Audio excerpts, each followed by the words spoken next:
여러분 안녕하십니까? 뉴스업 시작합니다. 동맹국들의 호르무즈 지원 거절에 강한 불만을 드러냈던 트럼프 대통령이 호르무즈 항행 안전을 각국이 책임지는 게 어떻겠냐라고 말했습니다. 또 이런 가운데 트럼프 대통령이 이란의 핵물질 탈취 작전을 고심하며 지상전을 저울질하고 있다는 보도가 나와 주목되는데요. 워싱턴 연결해서 자세한 내용 알아보겠습니다. 신윤정 특파원, 트럼프 대통령이 호르무즈 해협에서 상선 호위를 돕지 않는 동맹국들을 향해 또 메시지를 냈다고요. 네, 어제 영국과 프랑스 등 유럽 동맹국들에 매우 실망했다고 했던 트럼프 대통령, 오늘도 SNS에서 동맹국들을 향한 거침없는 불만을 쏟아냈습니다. 미국이 이란 잔재를 제거한 뒤 호르무즈 해협 안전을 실제 이용하는 국가들이 책임지게 하면 어떤 일이 벌어질지 궁금하다고 적었습니다. 이어서 그렇게 되면 반응이 없던 동맹국들이 서둘러 움직이기 시작할 것이라고 덧붙였습니다. 미국은 사실상 호르무즈 해협 의존도가 낮으니까 장기적으로 해협 감시에서 발을 빼겠다는 겁니다. 대신 의존도가 높은 나라들이 직접 해협의 통행 안전을 책임지라는 주장으로 보입니다. 또 다른 게시물에서는 미국의 동맹은 정신을 차리고 호르무즈 해협을 돕는 데 나서야 한다는 미국 매체에 사설을 올리기도 했습니다.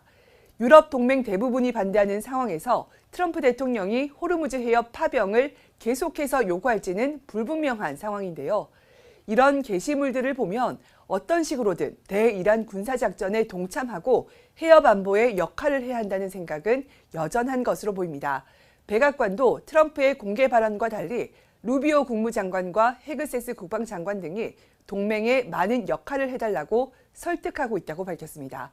백악관 대변인 발언 직접 들어보겠습니다. President is going to continue to talk to our allies both in Europe and also in the Gulf and Arab region. Of course, the president again continues to call on our allies to step up and do more. 네, 또 트럼프 대통령이 이란에 대한 지상전을 결단할 수 있다는 보도도 나왔다고요. 네, 뉴욕타임스는 트럼프 대통령이 최근 이란의 핵물질을 탈취하거나 파괴하는 방안을 검토하는 듯한 모습이 관측되고 있다고 보도했습니다. 트럼프 대통령은 이란이 핵무기를 확보하기 직전 단계였고 앞으로 핵무기를 미국과 이스라엘에 사용할 가능성이 크다는 점을 강조하고 있는데요. 현재 이란은 핵탄두 10개 안팎을 제조할 수 있는 농축 우라늄을 보유한 것으로 추정되는데 문제는 정확한 위치가 확인되지 않고 있다는 점입니다. 마코 루비오 미 국무장관은 최근 의회에서 고농축 우라늄을 탈취하려면 특수부대가 직접 들어가야 달성할 수 있다고 밝혔습니다. 작전이 성공할 경우 트럼프 대통령의 승전 선언 명분이 될 수 있겠지만 미군의 현대 군사작전 가운데 가장 위험할 거란 평가가 나옵니다. 트럼프 대통령은 최근 관련 질문에 즉답을 피하면서도 지상작전은 전혀 두렵지 않다면서 특수부대가 현장에 투입될 가능성은 열어뒀습니다. 잠시 들어보겠습니다. You mean to go in and get it? Yes, sir. Why would I tell you a thing like that? And secondly, You know, I can't say to reporters. are you afraid of that? No, I'm not afraid of. I'm really not afraid of anything.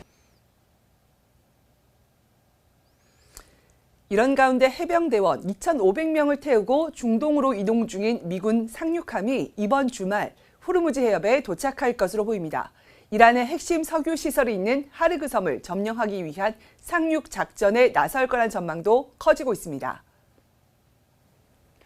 또 오늘 미 의회에서는 이란 전쟁과 관련한 청문회가 열렸는데 어떤 내용이 오갔습니까?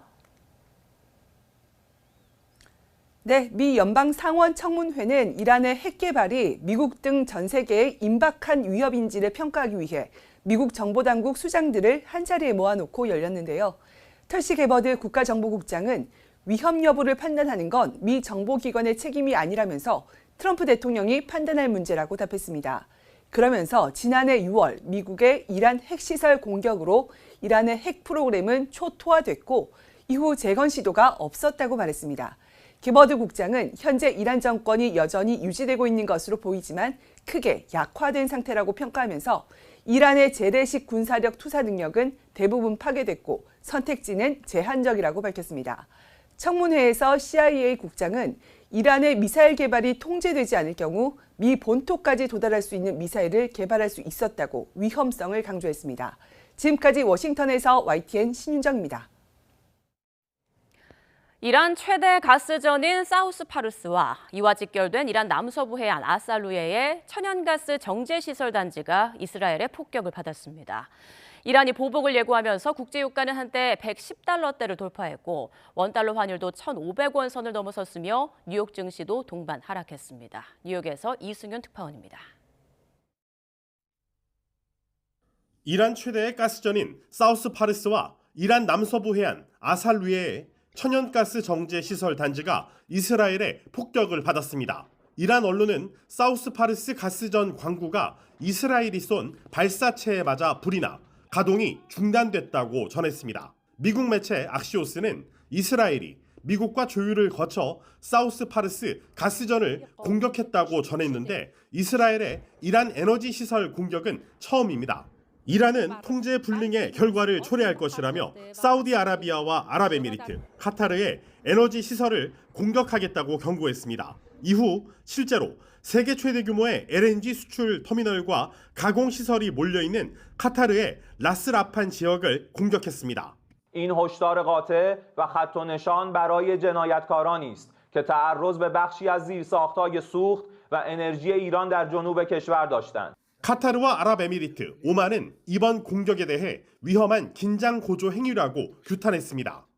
국제유가 기준인 브렌트유의 5월 인도분 선물 가격은 장중 배럴당 111달러까지 올랐습니다. 뉴욕 유가 역시 가스전 공격 직후 한때 100.5달러까지 상승했다가 전장 대비 0.11% 오른 96.21달러에 마감했습니다. 이에 원달러 환율도 1,500원 선을 넘어섰고 뉴욕 증시 3대 지수도 일제히 1% 이상 하락했습니다. JD 벤스 부통령은 1, 2일 안에 유가 대책을 내놓겠다고 예고했습니다. We're working on a number of things. In fact, a couple of things that I think will be announced in just the next 24 to 48 hours. We're going to see those energy prices come back down to reality. 또 트럼프 대통령은 미국 내 항구간 물자를 미국 선박으로만 운송하도록 하는 존스법의 적용을 2달 동안 면제했습니다. 경제 전문가들은 존스법이 소매 휘발유 가격에 미치는 영향은 갤런당 2센트도 안 된다면서 유가 안정 대책으로는 미흡하다고 지적했습니다. 뉴욕에서 YTN 이승윤입니다. 이처럼 중동 전쟁이 세계 경제에 불확실성을 더하고 있는 가운데 미국의 중앙은행인 연방준비제도가 기준금리를 3.5에서 3.75%로 동결했습니다.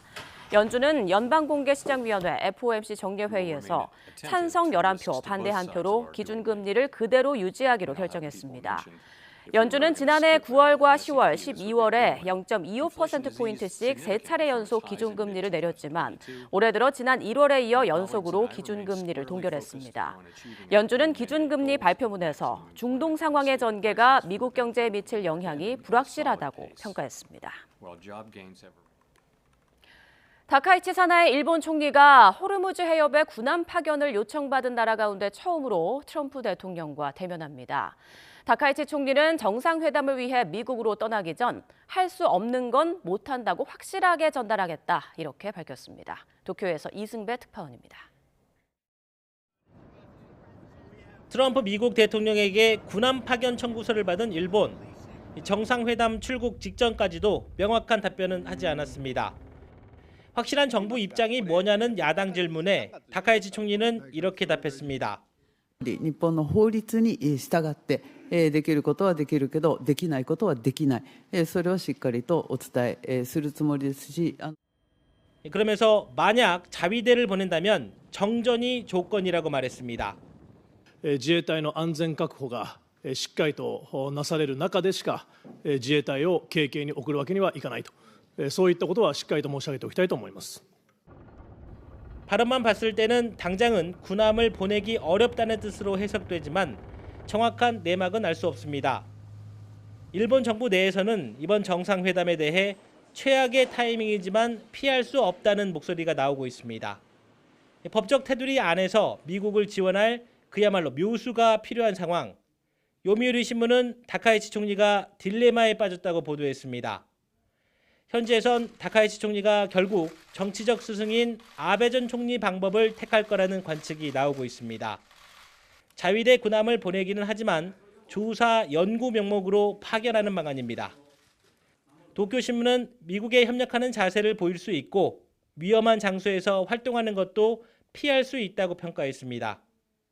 이와 함께 다카이시 총리가 외교적으로 미국을 지지한다는 의사를 표명하는 방안을 검토하고 있다는 예측도 나왔습니다. 다카이시 총리는 트럼프 대통령을 만나면 할 수 없는 건 못한다고 확실히 말하겠다고 강조했습니다. 미국으로 떠나기 전에 한 이 말이 어떤 의미인지는 정상회담 결과를 보면 될 것 같습니다. 도쿄에서 YTN 이승배입니다. 외교 안보수장인 알리 라리자니가 암살되자 이란은 악마의 무기로 불리는 집속탄 미사일을 이스라엘에 날리며 보복에 나섰습니다. 이스라엘의 요격 미사일이 바닥나기 시작했다는 관측 속에 이란의 공세가 더욱 거세지고 있습니다. 요르단 현지에서 권준기 특파원입니다. 이스라엘 수도 텔아비브 밤하늘에 붉은 섬광이 빗줄기처럼 쏟아져 내립니다. 탄두 하나에 수많은 자탄이 실려 악마의 무기로 불리는 집속탄 미사일이 날아든 겁니다.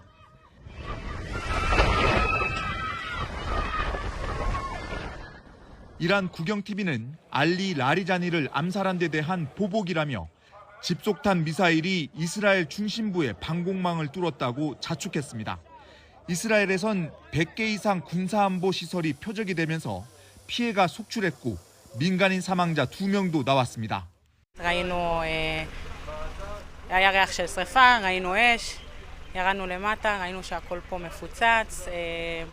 이라크의 미국 대사관에는 또다시 드론이 습격했고 사우디와 카타르, 쿠웨이트 등지에도 공습이 이어졌습니다.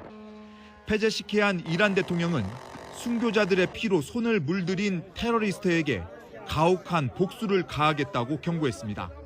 가디언지는 이스라엘의 라리자니 암살은 협상 창구 역할을 할 인물을 제거해 트럼프의 전쟁 출구를 막는 거라고 분석했습니다.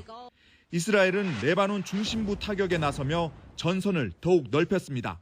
수도 베이루트 한가운데 있는 빌딩을 공습해 무너뜨린 뒤 헤즈볼라 자금 관리처를 없앴다고 주장했지만 근거를 대진 않았습니다. غزة ما عادش عندهم أهداف. أذى بدهم يأذوا. موجوعين. بدهم يأذوا. 네타냐후 총리는 이란 수뇌부 제거로 이란 국민이 정권을 축출할 최적의 환경을 만들겠다며 암살 작전을 이어갈 뜻을 밝혔습니다. 하지만 이번 전쟁 이후 이란 정부가 내부 통제와 단속을 더욱 강화하면서 대규모 민중봉기는 더욱 힘들어졌다는 지적도 나오고 있습니다. 요르단 암만에서 YTN 권준기입니다. 호르무즈 해협을 봉쇄 중인 이란이 중국 위안화로 거래하는 원유는 통과시켜주겠다며 8개국과 협의에 나섰습니다. 전쟁이 끝난 뒤에도 전 세계 원유의 20%가 지나는 바닷길을 자신들이 통제하겠다는 뜻을 분명히 해 미국을 압박하고 있습니다. 오만 무스카트에서 김혜린 기자입니다. 이란의 안보 실세, 라리자니 최고 국가안보회의 사무총장이 이스라엘 공습으로 사망한 직후 갈리바프 이란 국회의장이 SNS를 통해 강경한 메시지를 냈습니다. 호르무즈 해협은 전쟁 이전으로 돌아가지 않을 거란 겁니다. ولی آیا دشمنی که از اینجا داره به ما آتش شلیک میکنه، پرواز میکنه، موشک میزنه، آیا ما باید پاسخی رو بدیم یا نه؟ این طبیعی است، حق مسلم ماست. 아라그치 이란 외무장관 역시 호르무즈 해협에 대한 새 의정서 작성을 공언했습니다. 아라그치 장관은 아랍권 매체와의 인터뷰에서 이란 옆을 지나는 해로를 적이 사용하도록 허락하지 않는 건 당연하다며 전쟁이 끝나면 해협 통과 방식을 두고 새로운 규범을 설계해야 한다고 구체화했습니다. 이란과 중동 이익을 고려한 규범에 따라야 한다는 겁니다. 이란 주요 인사들의 발언은 이미 실행 단계에 들어간 것으로 보입니다. 이란은 중국 위안화로 거래하는 원유는 호르무즈 해협을 통과시켜주겠다며 8개국과 협상을 시작했습니다. 단순한 봉쇄를 넘어 세계 원유의 20%가 오가는 핵심 요충지를 앞으로도 자신들이 정한 규칙에 따라 통제하겠다는 뜻을 드러낸 셈입니다. 실제로 이란은 최근 일부 국가에 한해 호르무즈 해협 통과를 선별적으로 허용했습니다. 위안화를 앞세워 미국의 달러 패권에까지 균열을 내려는 이란의 노림수가 어떤 결과를 부를지 각국이 주목하고 있습니다. 오만 무스카트에서 YTN 김혜린입니다. 원유 수급 불안이 현실화하자 정부가 원유에 대한 자원 안보 위기 경보를 관심에서 주의 단계로 격상했습니다. 비축유 2,200만 배럴을 풀기 위한 구체적인 계획도 마련하고 있습니다. 손효정 기자입니다. 정부가 원유에 대한 자원안보 위기 경보를 2단계인 주의로 높였습니다. 지난 5일 관심 경보를 발령한 지 13일 만에 한 단계 더 올라선 겁니다. 자원안보 위기 경보는 관심 주의, 경계 심각 이렇게 4단계로 나뉘는데 중동 사태에 따른 원유 수급 우려가 일부 현실화되면서 경보 단계도 격상됐습니다. 정부는 중동 산유국의 생산, 수송시설 피해로 원유 생산이 차질을 빚고 브렌트유 가격이 40% 급등하면서 주의 발령 요건을 채웠다고 판단했습니다. 중동 상황의 장기화 가능성이 커지고 원유 생산과 수송 여건이 악화되면서 공급망, 무역, 산업 전반에 걸쳐 불확실성이 높아졌기 때문입니다. 경보 단계가 높아지면서 비축유 방출도 가시화될 전망입니다. 우리나라에 할당된 비축유 2,246만 배럴을 어느 시점에 얼마나 방출할지 구체적인 계획을 마련하고 있습니다.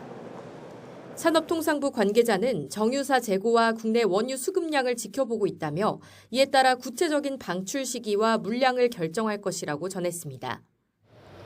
이 밖에 정부는 국제 공동비축 우선 구매권을 행사하고 대체 물량을 확보해 공급을 최대한 늘리기로 했습니다. 또 공공부문부터 에너지 절약 대책을 시행하되 필요할 경우 민간에도 의무적인 수요 감축 조치를 도입할 계획입니다. 천연가스는 위기경보 관심 단계가 유지됩니다. 정부는 천연가스 국제 가격이 급등했지만 국내 재고가 충분한 만큼 수급 상황을 점검하며 대응해 나가겠다고 밝혔습니다. YTN 손효정입니다. 이스라엘이 레바논 내 친이란 무장 조직 헤즈볼라 근거지에 대한 공격을 강화하면서 지상군까지 투입했습니다. 레바논에는 여전히 우리 교민 120여 명이 머물고 있는데요. 정부는 교민들에게 즉시 레바논을 떠날 것을 강력 권고했습니다. 홍선기 기자입니다. 레바논 수도 베이루트 시내 건물이 이스라엘의 폭격으로 흔적도 없이 주저앉았습니다. 시내 곳곳에서는 폭격당한 건물 잔해 속에 구조 작업이 한창입니다.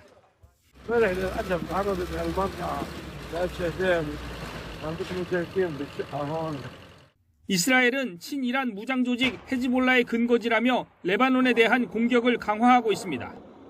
레바논 남부 국경엔 지상군까지 대규모로 투입하면서 헤즈볼라와의 싸움이 장기전으로 치달을 가능성이 높아졌습니다. 우리 정부는 이미 레바논 남부는 여행 금지, 나머지 전 지역에는 출국 권고에 해당하는 여행 경보를 내린 상태입니다. 단기 체류자들은 대부분 떠났지만 교민 120여 명은 여전히 레바논에 남아있는 상황. 정부는 레바논 상황이 심상치 않다고 보고 교민들에게 그나마 공항이 열려 있을 때 빨리 레바논을 떠나달라고 당부했습니다. 주 레바논 한국 대사관 역시 지금 같은 상황에 생업 등을 위해 남는 것은 가족의 생명을 위험에 빠뜨리는 것이라며 즉각적인 철수를 권고했습니다.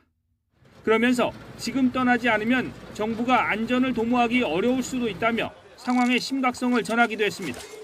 YTN 홍성기입니다. 네, 계속해서 전문가 두 분과 중동 사태 짚어보겠습니다. 남성욱 숙명여대 석좌교수, 김덕일 고려대 아세아 문제연구원 중동 이슬람센터 연구위원 나오셨습니다. 안녕하십니까? 안녕하십니까? 네, 트럼프 미국 대통령 호르무즈 봉쇄 대응에 우방국의 지원이 필요 없다라고 천명을 했었는데 백악관에서는 계속 동맹국들에 대해서 설득 작업을 하고 있는 것으로 알려지고 있습니다. 자, 그렇다면 결국 트럼프 대통령의 도움이 필요 없다라는 발언은 속내가 아니었다라고 볼 수 있겠네요. 네, 뒤끝의 장렬이죠. 지금 한국, 일본, 나토 국가들이 호르무즈 해협 개방에 병력을 보내라는 얘기인데 이거를 어느 국가가 섣불리 예스라고 답을 하겠습니까? 그렇기 때문에 안전이 확보되지 않으면 군함을 보낼 수 없다는 게 일반 입장이니까 트럼프 입장에서는 배신감을 느꼈다라는 표현을 쓸 수 있겠죠. 하루 만에 필요 없다라고 그래서 직접 공격을 시작을 하고 있는데 여전히 미국 혼자만에는 힘이 붙이는 거죠.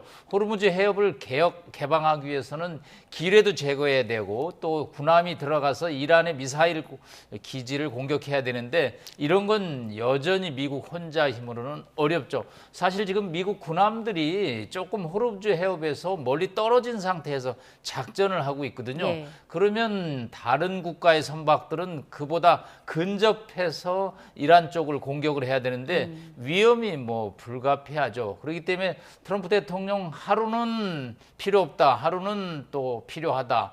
오락가락이지만 미국의 어려운 현실을 반영한다고 볼 수 있겠습니다. 네.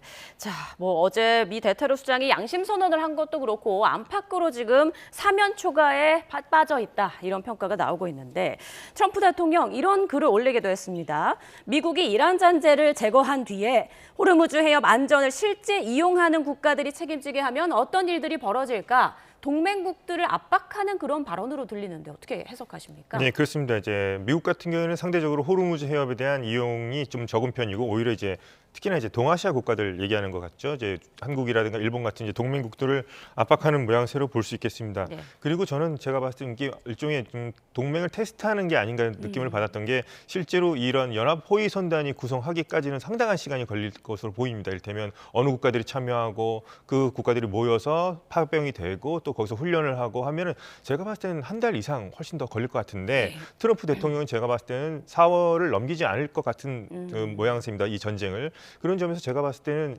실질적으로 뭐 그 후에 어떻게든 전쟁이 마무리된 후에 뭐 기뢰 작업 같은 걸 염두에 둔 발언일 수도 있겠습니다만 제가 봤을 때는 제가 동맹국들을 어떻게 좀 테스트해보는 발언이 아니었을까도 좀 볼 수 있겠고요. 거기에 대한 어떤 미국에 대한 좀 지지를 보내달라는 어떤 외교적 수사일 가능성도 있어 보입니다. 네, 위원님께서는 트럼프 대통령이 4월을 넘기진 않을 것 같다라고 말씀하셨는데 그럼 어떤 방식으로 전쟁을 끝낼 거라고 예상하고 계신가요? 최대한 지금 현재 뭐 이란과 계속 얘기를 하겠지만 서로 간에 아마 우리가 이겼다고 승리하면서 끝날 수 있는 조건을 아마 마련할 것 같기도 합니다. 제가 네. 봐서. 그래서 관건은 계속 얘기했다시피 뭐 지금 현재 이란 안에 있는 이제 핵물질 고농축 우라늄 60% 뭐 450kg의 이제 핵방이 있겠는데요. 그것을 만약에 손에 넣는다는 작전이 성공한다면은 트럼프 입장에서는 뭐 지금 당장이라도 뭐 우리가 승리했다고 얘기할 수 있을 조건 같은데 앞으로 그것은 이제 종전 협상, 뭐 어떤 출구 전략 같은 것들은 이제 앞으로 어떻게 지금 물밑에서는 이루어지는 것 같긴 합니다. 앞으로 이제 어떻게 이루어질지는 계속 지켜봐야 할 것 같습니다. 네, 말씀하신 이란의 핵물질 제거 관련해서 뉴욕타임즈의 보도가 나왔습니다. 트럼프 대통령이 이란의 핵무기용 물질을 탈취하거나 파괴하는 방안도 검토하고 있는 것 같다라는 내용인데 만약에 이 작전이 성공하면 뭐 종전의 어떤 명분은 만들어질 수 있을 것 같은데 지상전 파견이 불가피한 거 아닙니까?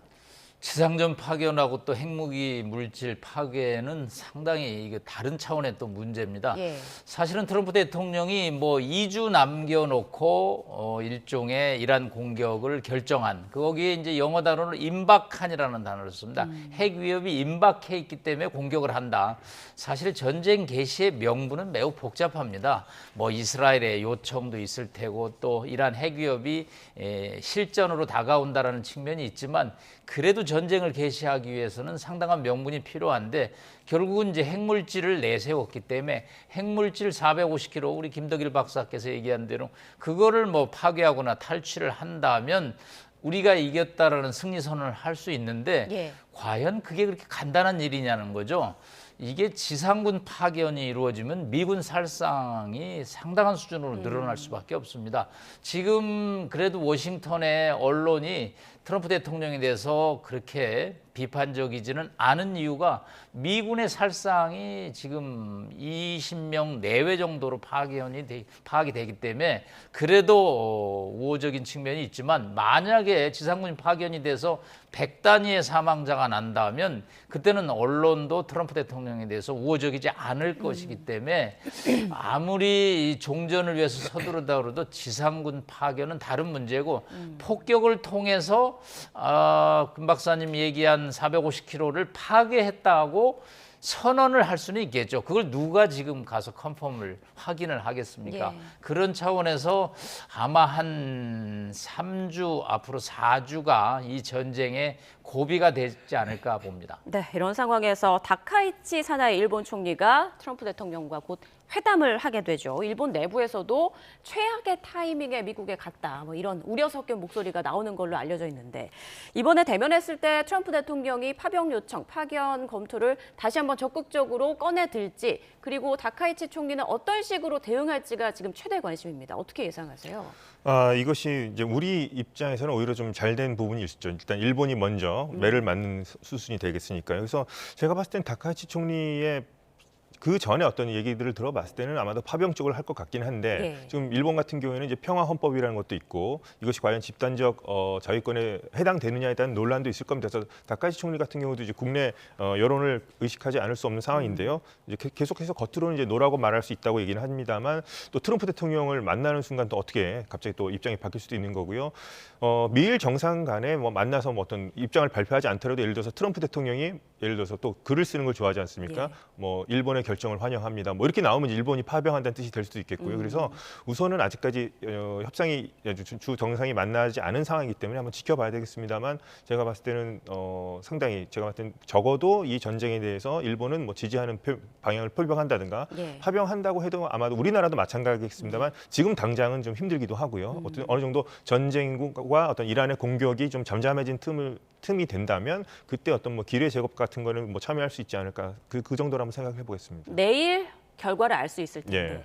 자, 일본이 파견 요청에 만약 응한다면 우리 한국에는 더 강한 압박이 들어올 것이다. 이런 분석이 나오고 있습니다. 미국의 한 전문가는 한국과 일본은 트럼프 지원 요구에 노할 그런 대상이 안 된다. 이런 또 분석을 내놨더라고요. 어떻게 보십니까? 네, 그 얘기는 관세 협상이 지금 진행되고 있기 때문에 그렇죠. 한국은 3,500억 달러, 일본은 5,500억 달러의 대미 투자를 지금 약속한 상황이고 구체적인 분야를 지금 선정 중에 있습니다. 다카이치 총리가 어제 참여원에 출석해서 할 수 없는 일은 할 수 없다라고 전할 것이라고 그러는데 일본 총리로서 발언은 굉장히 스트레이트 포워드, 직설적인 표현을 썼어요.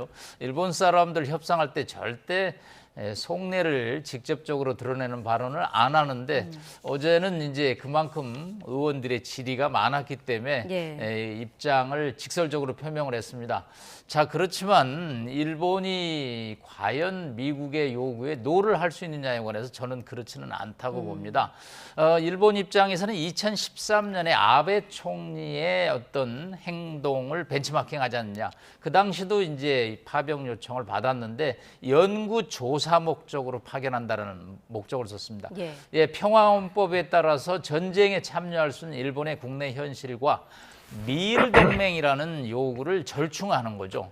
사실은 뭐 미일 동맹도 강화하고 또 그렇다고 또 현실적인 군함 파견 요구도 관철하고 모든 것을 다 만족시키는 것은 어렵지만 일본은 국익을 위해서라는 표현을 썼습니다. 어떤 게 더 일본 국익에 맞느냐? 결국은 함정 파견을 연구 조사 목적으로 하면서 미국의 요구를 반영하고 그러면서 5,500달러의 관세 협상에서 유리한 고지를 선정한다는 거죠. 사실은 지금 국내에서 뭐 국회의원들까지 나서서 파병 반대 시위를 하지만 파병은 해도 고민, 안 해도 고민이죠. 어떤 게 더 국익에 맞느냐가 중요한 차원이죠. 결국은 우리도 3,500억 달러의 관세 협상이 있기 때문에 일본의 협상 행태를 벤치마킹 할 수밖에 없고 내일 소식이 나올 텐데 저는 다카이치 총리가 면전에서 미국을 지지한다는 표현을 쓸 것이라고 봅니다. 그렇다고 뭐 함정을 파견하겠다는 표현을 쓰지는 않겠죠. 그렇지만 강론으로 연구 조사 목적으로 기뢰 제거는 또 일본이 전 세계 실력 1위거든요. 그 소해함을 파견하는 협조 형식을 할 것으로 저는 판단합니다. 네, 다카이치 총리가 어떤 묘수를 안고 미국으로 갔을지 그리고 이후 트럼프 대통령의 반응은 어떻게 나올지도 관전 포인트가 되겠습니다. 자, 전황을 좀 자세히 살펴보겠습니다. 이스라엘의 공격이 거센 상황인데 이란의 사우스 파르스를 공격했다고 하더라고요. 여기가 이란 최대의 가스 시설이라고요? 이거 좀 특이한 지역인데요. 예. 페르시아만의 이제 바다 한가운데 있는데요. 이게 이란만 쓰는 게 아니라 카타르랑 같이 쓰고 있습니다. 공유하고 있는 유전인데 여기가 최대의 가스전인데 여기를 공격을 했습니다.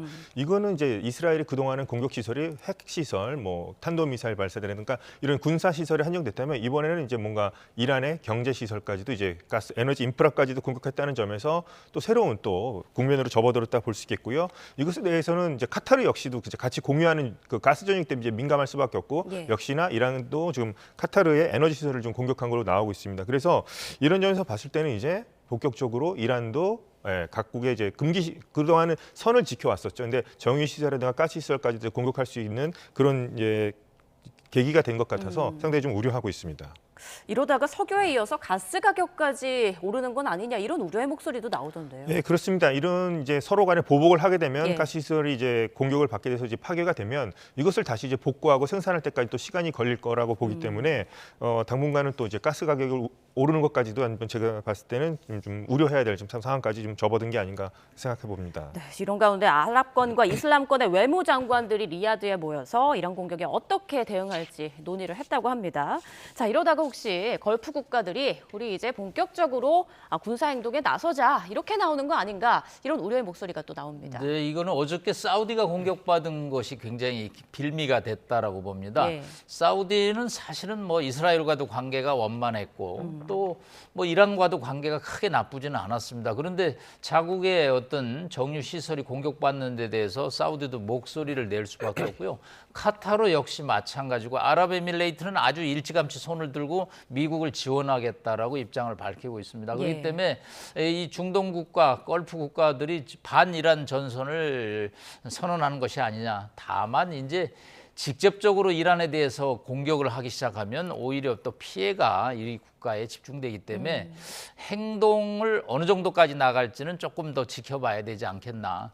다만 이제 저희로서는 이런 세 국가, 네 국가들이 전쟁에 휘말리면 그렇지 않아도 지금 석유 가격이 올라서 지금 오부제까지 얘기를 하고 있는데 에틸렌이라는 것이 이제 석유를 정제해서 나오는데 벌써 에틸렌 가격이 폭등하기 시작했고요. 이게 지금 봄철에 비료를 우리가 뿌려야 됩니다. 그런데 비료는 LNG 가스를 정제해서 만들거든요. 그래서 비료 가격이 오르면 이게 결국은 가을에 빵, 밀, 쌀값이 오르고요. 그다음에 이러면 사료 가격이 또 오르게 됩니다. 그러면 결국은 스태그플레이션, 물가가 폭등하는 현상이 나오기 때문에 이 걸프 국가들이 반이란 전선을 결성해서 하는 거에 대해서 저는 가슴이 좀 철렁한 좀 심정입니다. 그래서 아마 이란이 또 그렇게 계속 공격을 저는 뭐 가해서 반이란 걸프 전선이 형성되는 것은 좀 피하지 않을겠느냐. 다만 메시지는 보내는 그런 차원의 공격이라고 볼 수 있겠습니다. 네, 석유와 가스에 이어서 우리 먹거리에까지 영향을 줄 수 있는 중동 사태가 전개되고 있다라는 말씀이셨습니다. 자, 이스라엘이 국방수장 라리자니 사무총장에 이어서 에스마일 하티브 이란 정보부 장관을 제거했다고 밝혔습니다. 이란 대통령도 이 사망 사실을 공식적으로 확인을 했는데 이란 정보부라고 하면 이제 핵심 정보기관인 거잖아요. 네. 국방부 수장에 이어서 정보기관 수장까지 사망을 하면 이란의 어떤 전쟁 작전 지휘 체계가 흔들리는 거 아니냐 이런 생각이 들거든요. 어떻게 보십니까? 네, 저는 흔들릴 거라 봅니다. 근데 이란은 이제 보통 자신들이 자랑을 하는 게 우리는 시스템을 잘 구축돼 있기 때문에 사람이 죽어도 곧바로 다른 사람 대체가 가능하다. 그래서 전혀 흔들림이 없다고 하지만 제가 봤을 땐 그렇지 않을 것 같습니다. 라리자니 같은 사람의 영향력을 과연 그 후임자가 대체할 수 있을 것인가. 그건 상당히 좀 의문점이 있죠. 그리고 그보다도 뛰어난 사람이 오더라도 다시 업무를 파악해야 되겠고요. 또 조직을 장악하는 문제 같은 건 시간이 걸릴 것이고 문제는 이 사람들이 암살을 당했기 때문에 분명히 이 안에는 첩자가 있는 것으로 보기 때문에 그럼 첩자도 색출해야 될 것이고요. 어떻게 보면 이런 자리 같은 것이 승진이 하는 게 좋은 게 아닌 게 되는 겁니다. 지금 승진이 되면 언제 또 자신도 암살당할 위협에 노출될지 모르는 거기 때문에 제가 봤을 때는 겉으로는 뭐 시스템으로 우리는 완벽하다고 계속해서 다른 사람 대체하면 된다고 하지만 그렇게 간단한 문제가 아닐 거고요. 명령 체계라든가 이런 지휘 체계 전반이 상당히 흔들릴 가능성이 저는 높다고 생각을 합니다. 그래서 아마도 계속해서 지금 이스라엘 같은 경우에는 이것을 노리고서 아마도 계속해서 이런 수장에 해당되는 사람들을 리스트를 작성해 놓고 있고요. 계속해서 암살 작전에 들어갈 것으로 보입니다. 그 라리자니 사무총장 총장의 사망으로 이제 대화로 전쟁을 해결할 방안은 물 건너갔다 이런 얘기가 나오던데 이건 어떤 건가요? 네, 그게 굉장히 걱정스러운 일입니다. 사실은 저 사람들이 그래도 지도자거든요. 예. 사실 또 라리자니는 보수파긴 하진 실용파로 미국과의 협상에 대해서 열려있는 자세였거든요. 그런데 우리 김덕일 박사님 말씀한 대로 이란의 뭐 첩자들이 이스라엘에 정보를 제공함으로써 실시간 타격이 가능해지는 현상이 벌어지는데 이게 과연 중동 전쟁 종결로 가는데 꼭 긍정적이냐에 관해서는 좀 퀘스천이 있습니다. 이렇게 되면 지도부가 붕괴되면 누가 실권을 쥐고 협상을 할 것이냐라는 지도부 공백이 가져오는 불안감이 적지 않거든요. 그래서 이제 페제스키안 대통령만 제가 보기에는 남아 있고요. 모주타바는 뭐 아무래도 현장에 없고 모스크바에 있다라는 소식이 들리기 때문에 뭐 이스라엘 입장에서는 지금 페제스키안까지 겨냥을 하고 있는데 예. 그러면 테헤란에 누구랑 이 전쟁을 종결을 짓겠느냐. 결국은 혁명 수비대가 뭐 한 19만 명 있는데 뭐 그들을 누가 통제를 하는지. 그래서 이스라엘이 이제 심리전 차원에서 지도부를 핀셋으로 공격하는 그 의도는 저희가 이해는 하지만 예. 이런 식의 공격이 중동 전쟁의 장기화로 가는 거냐 하는 우려는 분명히 있다고 봅니다. 네, 지금 이란은 바짝 도끼가 오른 상태인 것 같거든요. 앞으로 어떤 식으로 나올까요? 네, 집속탄 사용 뉴스가 나오고 있습니다. 이거는 이제 요격하기가 어렵고요. 민간인 피해가 급속히 늘어납니다. 사실은 이거는 사용이 금기시되는 무기 중에 하나고요. 다만 이제 국제사회가 협약을 맺어서 집속탄 사용을 막고 있는데 뭐 이란이나 이스라엘은 이런 데 이제 가입은 하고 있지 않고요. 이러면 이제 무기 경쟁이 시작되고 신무기들이 계속 나오는데 피해 복수의 결과는 결국은 민간인 피해로 이어질 수밖에 없기 때문에 뭐 양측이 서로 복수를 가중시키면서 나오는 결과가 뭐냐는 그런 또 어려운 질문을 저희가 직면하는데 일단은 또 집속단 폭격으로 인해서 전쟁이 새로운 차원으로 들어가고 있는 것은 분명합니다. 네. 라리자니 사무총장이 생전에 우리를 죽이면 우리 민족은 더 깨어날 것이다 이런 말을 했다고 하죠. 실제로 라리자니와 그 솔레이마니 총지휘관 장례식에 여러 이제 군중들이 모여서 미국과 이스라엘을 규탄하는 구호를 외쳤다고 하더라고요. 지금 이란의 지도자들이 잇따라 사망하고 있는 그런 상황인데 이란 국내 여론은 지금 어떻게 움직이고 있는 걸까요? 이란 국내 여론을 이제 하나로 보기는 힘듭니다. 예. 지금 이제 대규모 군중이 모인 것은 지금 그러니까 이란 정권의 어떤 관제, 그러니까 국가가 이제 주도한 시위이기 때문에 참여가 가능한 거고요. 반대로 지금 이란 정권에 좀 반대하는 반정부 시위가 얼마 전에 크게 있었기 때문에 이런 사람들은 지금 모일 수가 없는 상태입니다. 어떻게 보면 계속해서 저번같이 이제 유혈 진압을 얘기하고 있기 때문에 국민들이 나오지 못하는데 이를테면 현 체제 지지자들 사이에서는 라리자니를 애도하는 부분이 나오고 있죠. 그러니까 이런 것도 이제 국영통 방송을 통해서 나오고는 있지만 반대로 라리자니가 죽은 것에 대해서 이제 현재 인터넷 차단된 상태가 아니지만 나오는 이제 유출된 영상들 보면 라리자니가 죽은 것에 환호하는 국민들도 꽤 많이 있습니다. 그런 점에서 현재 많은 이란 국민들이 지금 제가 봤을 때 이제 지혜제 지지자도 있지만 오히려 상당수 많은 국민들이 참 복잡한 심정입니다. 이 전쟁이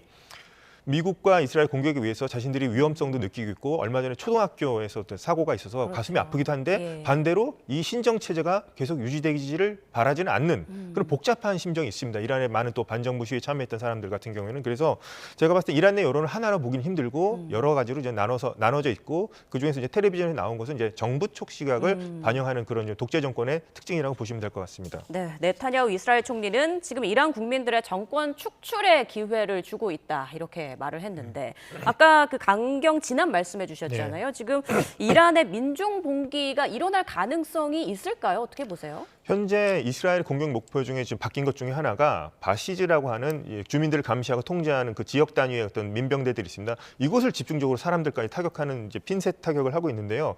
민중 봉기의 가능성이 현재로서는 높아 보이지 않습니다. 왜냐하면 이 바시즈들이 이제 계속해서 이제 본부가 있는데 이것을 전부 다 제거하기는 힘들 거고요. 네. 그다음에 지금 이를테면 지금 계속 이제 이것을 만약에 봉기가 나면 시민들이 거리로 나오기만 해도 적으로 간주해서 강경진압하겠다고 경찰청장이 얘기를 했습니다. 이란 경찰청장이.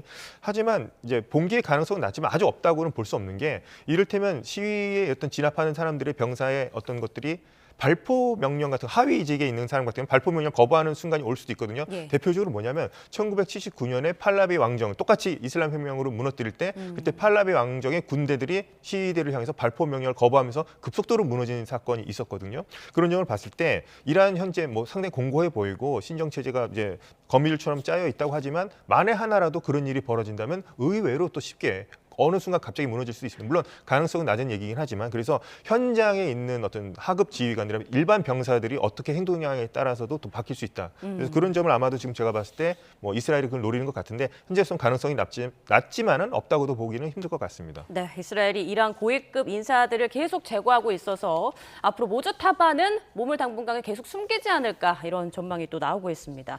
그런데 네타냐후 이스라엘 총리가 SNS에 영상 하나를 올렸습니다. 오늘 이름 2개를 지웠다. 얼마가 더 남아있는지 보이느냐라면서 살생부 같은 같은 걸 이렇게 손가락으로 가리키는 그런 영상을 보였거든요. 이것도 어떤 심리전의 일환이라고 볼 수 있을까요? 네, 지금 뭐 중동은 미사일이 날아다니는 동시에 또 심리전이 날아다니고 있습니다. 그래서 네타냐후 총리가 이제 사망자들을 계속 늘려나가겠다라는 메시지를 보내고 있는데 지금 이런 이제 전략에 대해서 투르키예가 반대 입장을 나왔죠. 고위 지도자들을 암살하는 것이 이 사태를 종결시키는데 반드시 도움이 되지는 않는다라는 것이죠. 그런 차원에서 네타냐후는 뭐 이번에 아주 전쟁에 호기를 잡았다고 그래서 이란에 이제 뿌리를 뽑겠다는 입장이긴 한데 그게 결국은 이란 국민이 선택을 해야 된다라고 자꾸 얘기를 하는데 이게 베네수엘라하고 이란의 차이점이죠. 베네수엘라는 마두로 대통령을 핀셋으로 제거하니까 뭐 그런 대로 부통령을 지도자로 모셔서 안정이 되고 있습니다. 그래서 뭐 이번에 WBC 야구에서 베네수엘라가 미국을 이기는 또 그런 안정이 벌어지고 있는 거죠. 근데 이란은 조금 다른 차원의 문제입니다. 이게 신정사회거든요. 이슬람이라는 종교가 나라를 이끈다고 뭐 간주해도 과언이 아닐 정도인데 예. 과연 이 국민들의 마음이 베네수엘라 국민들 마음과 동일하느냐. 뭐 제가 아는 이란 사람 어떤 사람은 이 사태에 대해서 미국을 비난하지만 또 어떤 사람은 또 미국에 대해서 동의를 하고 이란 국민 9천만이 과연 어떤 마음이냐에 관해서 합의점을 찾는 것이 외부에서 상당히 어렵다. 그렇기 때문에 이 이스라엘이 전개하는 심리전에 따라서 민중들이 지도부를 특히 무력, 군사력, 치안력을 담당하고 있는 게 민병대인데 19만 명으로 추정이 됩니다. 이들이 일단 치안 질서를 잡고 있거든요. 예. 뭐 봉기를 일으키려고 해도 검문검색으로 차단다고 가택수색까지 지금 당하고 있는 상황에서 이 사태가 이스라엘이 원하는 방식으로 과연 조기에 종결되느냐는 미지수라고 볼 수 있습니다. 네, 호르무즈 상황도 마지막으로 좀 살펴보면 미군이 호르무즈 해협 인근에 위치한 이란의 그 미사일 기지를 벙커버스터로 타격했다라고 밝혔습니다. 그리고 지금 미 해병대원 한 2,500여 명을 태운 상륙함이 주말쯤 호르무즈에 도착할 것으로 보이는데 하르그 섬을 점령하기 위한 지상작전에 돌입하는 거 아니냐 이런 얘기가 나오고 있어요. 만약에 지상전에 돌입한다면 이란은 또 어떻게 나오게 될지 앞으로의 전황은 좀 어떻게 전망하십니까? 우선 이제 하르그 섬 같은 경우에는 호르무즈 해협을 통과해야지 안에 있기 때문에 지금 호르무즈 해협을 이제 벙커버스터로 타격했다는 얘기인데요. 여기서 이제 알 수 있는 건 벙커버스터를 사용했다는 점에서 상당수 이란의 현재 호르무즈 해협 근처에 있는 미사일 기지들이 아니 뭐 지하라든가 뭐 산 속에 있다는 걸 좀 알 수 있을 것 같고요. 그래서 어느 정도까지 효과적인지 모르겠습니다만 아마도 호르무즈 해협 안을 이제 들어가기 위한 그런 작전으로 보일 수 있겠고요. 하르그 섬 점령 작전에 돌입한다는 썰이 많지만은 어느 곳을 점령할지 아무도 모르죠. 우리가 지금 하르그 섬을 점령한다 얘기할자면 이란도 지금 그것을 알고 준비하고 있을 겁니다. 그래서 제3의 장소가 될 수도 있겠고요. 페르시아만 안에 또 여러 섬들이 있습니다. 그래서 그곳을 점령하기 위한 작전에 돌아갈 수 있는데 과연 상륙함이 해병대원들이 상륙한다면 이건 분명히 어느 정도의 미군 사상자들이 나오는 걸 감수해야 되는데 이것은 트럼프 대통령이 극도로 기피하는 일이기도 합니다. 그래서 실제로 상륙할지 안 할지는 모르겠습니다만 이렇게 상륙한다는 신호를 보내고 벙커버스터로 호르무즈 해협을 이렇게 타격하는 거 봤을 때 이란군에게 어떻게 보면 좀 심리적으로 압박하는 효과도 있지 않나 봅니다. 그래서 지상군을 파병할지, 그러니까 실제로 해병대가 상륙해서 어떻게 할지는 제가 봤을 때는 조금 더 기다려봐야 확실한 윤곽이 드러날 것 같습니다. 네, 이번 주말쯤에 또 전쟁 상황을 전망해 볼 수 있는 다양한 속보들이 들어올 것 같습니다. 지금까지 남성욱 숙명여대 석좌 교수, 김덕일 고려대 아연중동 이슬람센터 연구위원과 중동 사태 짚어봤습니다. 고맙습니다. 감사합니다.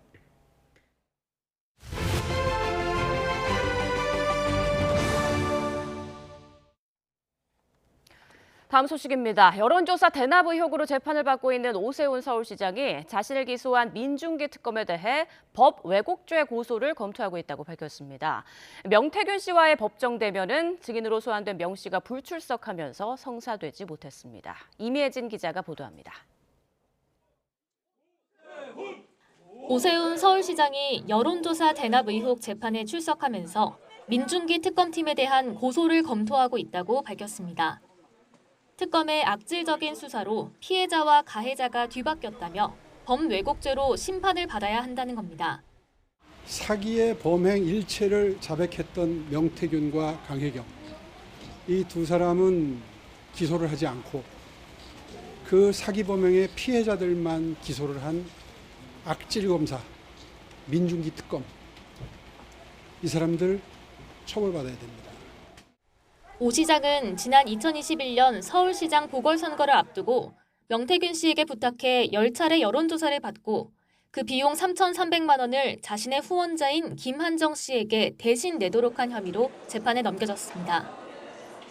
이날 재판에선 사건의 핵심 인물인 명태균 씨에 대한 증인 신문이 예정돼 있었지만 명 씨가 불출석하면서 무산됐습니다.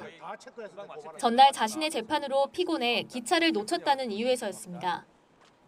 재판부는 공판 1시간쯤 전 명 씨에게서 출석이 어렵다는 연락이 왔다며 300만 원의 과태료를 부과하려 했지만 앞서 주소 문제로 소환장이 제대로 송달되지 않아 실제 부과되진 않았습니다.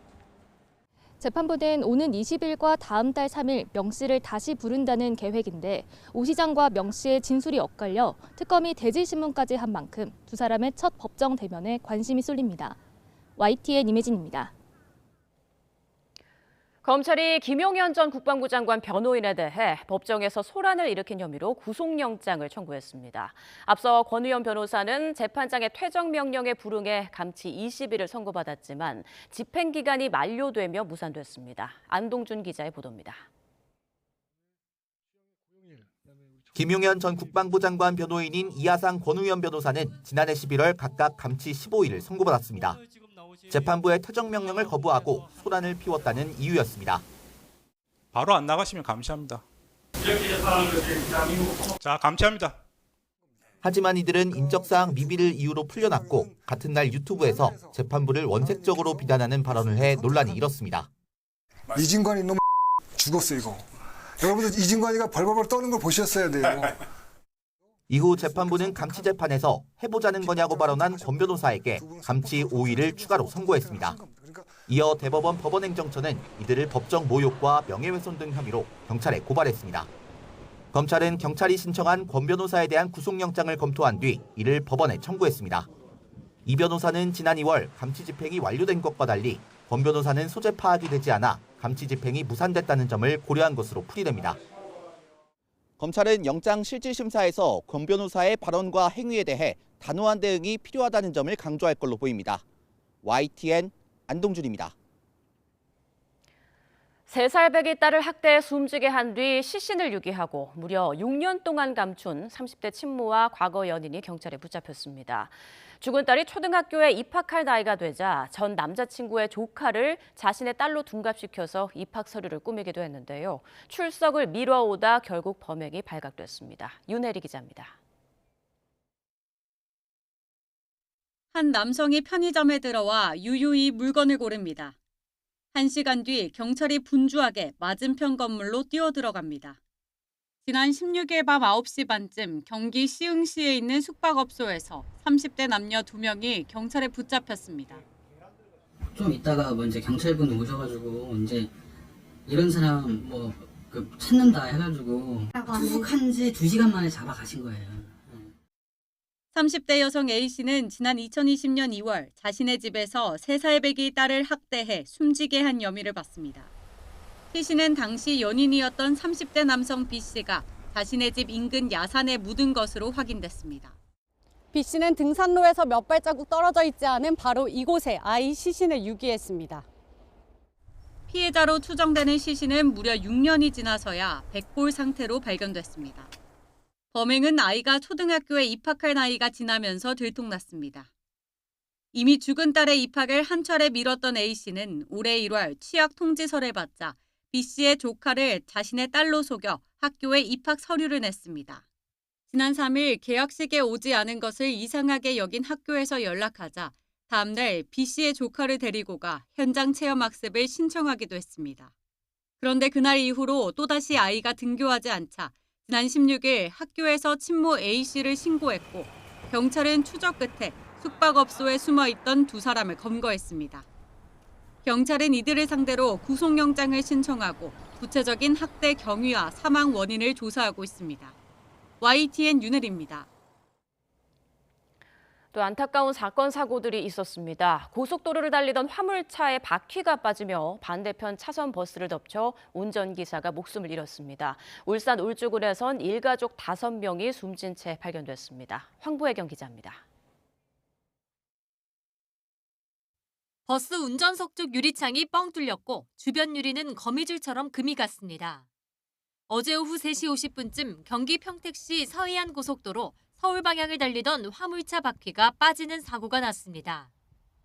바퀴는 반대편 차로로 튕겨나가 마주오던 고속버스를 그대로 덮쳤습니다. 버스엔 50대 운전기사 A씨 등 8명이 타고 있었는데 A씨는 크게 다쳐 병원으로 옮겨졌지만 끝내 숨졌습니다. 사고 이후 버스가 갓길에 멈춰서면서 추가 사고로 이어지진 않았습니다. 경찰은 70대 화물차 운전자를 상대로 차량 정비가 제대로 이루어졌는지 등을 조사하고 있습니다. 연기가 뿜어져 나오는 아파트 베란다를 향해 소방대원들이 물줄기를 쏘아댑니다. 충북 제천시 봉양읍에 있는 아파트 1층에서 불이 난 건 어젯밤 11시 10분쯤. 이 불로 집에 홀로 있던 80대 남성이 숨졌고 아파트 주민 50여 명이 대피했습니다. 어제 오후 5시 50분쯤엔 경기 수원시 성균관대학교 실험실에서 질산이 누출돼 모두 10명이 병원 치료를 받았습니다. 통이나 어지럼증이었고요. 검사 확인차 병원 가신 분들도 있으세요. 질산 용액을 폐기하는 과정에서 누출된 거로 파악됐는데 소방당국은 신고 접수 40여 분 만에 질산을 수거하고 내부를 환기했습니다. 어제 오후 울산 울주군에 있는 다세대 주택에 30대 아버지와 미성년 자녀 4명이 숨진 채 발견됐습니다. 경찰은 아내에게 미안하다는 유서 내용을 바탕으로 생활고를 비관해 극단 선택을 했을 가능성이 있다고 보고 정확한 사망 경위를 조사하고 있습니다.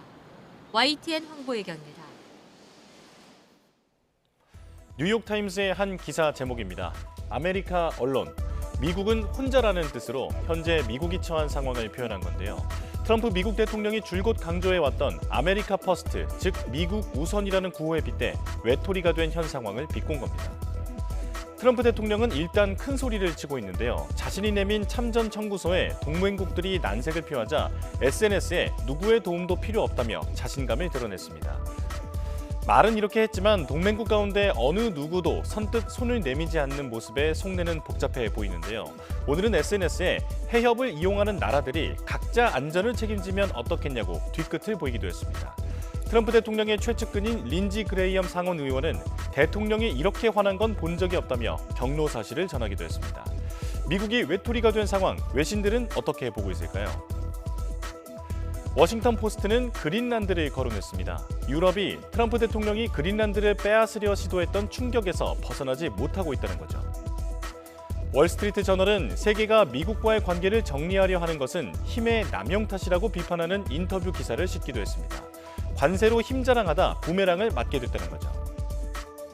한마디로 뿌린 대로 거뒀다라는 말인데 강압적이고 비합리적인 정책 결정으로 동맹국들조차 등을 돌리는 현재 상황을 보면 결국 지금은 홀로 미국은 자승자박이라는 해석이 나옵니다. 이번 이란 침공을 두고도 공격 직전까지 이뤄진 핵 협상의 진전을 감안하면 도저히 이해할 수 없는 결정이었다는 지적이 나옵니다. 염혜원 기자의 보도입니다. 지난달 26일 스위스 제네바에서는 미국과 이란의 3차 핵 협상이 있었습니다. 타결에 이르지는 못했지만 당시 이란은 논의에 진전이 있었다고 밝혔습니다. و خیلی جدی وارد عناصر یک توافق شدیم هم در حوزه هسته‌ای و هم در حوزه تحریم‌ها. 하지만 트럼프 미국 대통령은 이란이 필요한 것을 주지 않고 있다며 불만을 숨기지 않았습니다. Well, we haven't made a final decision. We're not exactly happy with the way they negotiated. 미국이 성에 안차 공습을 감행한 건가 추측이 나왔는데 당시 협상장의 공기는 그렇지 않았다는 증언이 나왔습니다. 이란의 제안이 놀라운 수준이었다는 겁니다. 영국 가디언지는 당시 협상에 참여한 조너선 파월 영국 안보보좌관이 이란의 제안을 합의 가능한 수준으로 평가했다고 보도했습니다. 중재자인 오만도 창의적이고 긍정적인 아이디어들이 오갔고 전례 없는 개방성을 보였다고 전했습니다. 이란은 IAEA 감독하에 기존에 보유한 고농축 우라늄 440kg을 저농축으로 희석하고 향후 추가 비축하지 않는 데 동의한 것으로 알려졌습니다. 이란 내 농축 활동을 3년에서 5년 동안 중단하겠다는 제안도 포함됐습니다. 하지만 미국과 이스라엘은 한 주 뒤 다시 만나기로 한 약속을 깨고 이틀 만에 이란을 침공했습니다. 전쟁 직후 영국이 외교적 해법이 여전히 가능하다며 미국의 공격을 시기상조이자 불법이라고 비판한 데에는 이 같은 배경이 작용했을 수 있습니다. 미국은 이란이 핵무기를 가지고 미국인들을 위험에 빠뜨릴 거라는 점을 전쟁의 명분으로 내세우고 있지만 And we will ensure that Iran does not obtain a nuclear weapon. It's a very simple message. They will never have a nuclear weapon. 하나둘 퍼즐이 맞춰지는 가운데 미국이 왜 전쟁을 시작해야만 했는지에 대한 의문은 해소되지 않고 있습니다. YTN 염혜원입니다. 호르무즈 해협이 사실상 봉쇄되면서 전 세계 비료 대란의 우려도 커지고 있습니다. 북반구의 파종기를 앞두고 비료 가격이 급등한 가운데 이런 상황이 길어지면 최악의 식량난으로 이어질 수 있다는 분석이 나오고 있습니다. 유투권 기자입니다. 호르무즈 해협은 에너지뿐 아니라 비료 공급의 생명줄입니다. LNG나 원유가 필수적인 비료 공급망에서 걸프 국가들은 절대적 비중을 차지하고 있습니다. 세계 식량 생산의 절반 정도를 뒷받침하는 질소 비료인 요소나 핵심 원료인 암모니아, 황 등이 대표적인 품목입니다. 30 to 35% of the global urea comes from this region. 20 to 30% of the ammonia exports comes from this region. 호르무즈 해협이 막히자 비료 시장은 곧바로 들썩거렸습니다. 남아시아와 동남아시아 등 주요 농업 거점의 파종기를 앞둔 시점이어서 더욱 타격이 컸습니다. 미국 시장에서 요소의 가격은 보름 사이 35%나 폭등했습니다. 선진국에서조차 수확량 감소를 걱정하는 목소리가 나오기 시작했습니다. If we miss that window, we could have catastrophic crop failure. 식량 안보에 비상이 걸린 각국은 서둘러 대응책 마련에 나섰습니다. 중국 정부는 요소에 이어 복합 비료의 해외 반출을 사실상 금지하는 초강수를 꺼내들었습니다. 미국은 베네수엘라산 비료 수입을 허용한 데 이어 보조금 지급 등을 검토하고 있습니다. Our farmers are moving into planting season right now, so the president is very aware of these challenges and these issues. 식량 수입 의존도가 높지만 가난한 국가들은 속수무책인 상황입니다. 유엔은 6월까지 전쟁이 계속되면 4,500만 명이 추가로 아사 위기에 처할 수 있다고 경고했습니다. YTN 유투원입니다. 호르무즈에 고립된 선원들은 어떻게 지내고 있을까요? 지금 우리 선박 26척도 발이 묶여있는 상황인데요. 전정근 HMM 해상노조 위원장 화상으로 연결해 알아보겠습니다. 위원장님 나와 계십니까? 예, 안녕하십니까. 네, 지금 정관입니다. 위원장님께서는 한국에 계시면서 호르무즈에 있는 선원들과 연락을 취하고 계신 그런 상황인 거죠? 예, 매일 지속적으로 연락을 하고 있습니다. 네, 자 그렇다면 위원장님이 소속되어 있는 회사의 선박들은 지금 어디에 나가 있습니까? 지금 이제 호르무즈 해협 내에 지금 HMM 선박 같은 경우에는 5척이 지금 들어가 있습니다. 네, 위치가 노출될 수도 있어서 그 장치를 끄고 있는 경우도 있다고 하는데 위원장님 소속사 배들은 어떻습니까? 저희 같은 경우에는 이제 그런 AIS라고 하는 이제 이런 자동 식별 장치 같은 거를 이제 경우에 필요에 따라서 이제 꺼야 되겠지만 아직 이제 끄진 않고 저희는 이제 그 상대적으로 좀 더 안전한 해역을 찾아가지고 지금 사우디 주베일 앞바다 앵커리지에 이제 묘박 대기 중이거든요. 그래서 예. 이제 주변 선박의 어떤 정보를 또 제공을 해야지 또 안전을 또 확보를 할 수 있어가지고 아직 이제 끄지는 않았지만 해당 해역 같은 경우에는 지금 전파 방해 같은 것들이 좀 심하다고 들었습니다. 예. 자, 가장 우려스러운 점은 아무래도 식량이나 건강 이런 부분인데 선원들은 잘 지내고 있다고 합니까?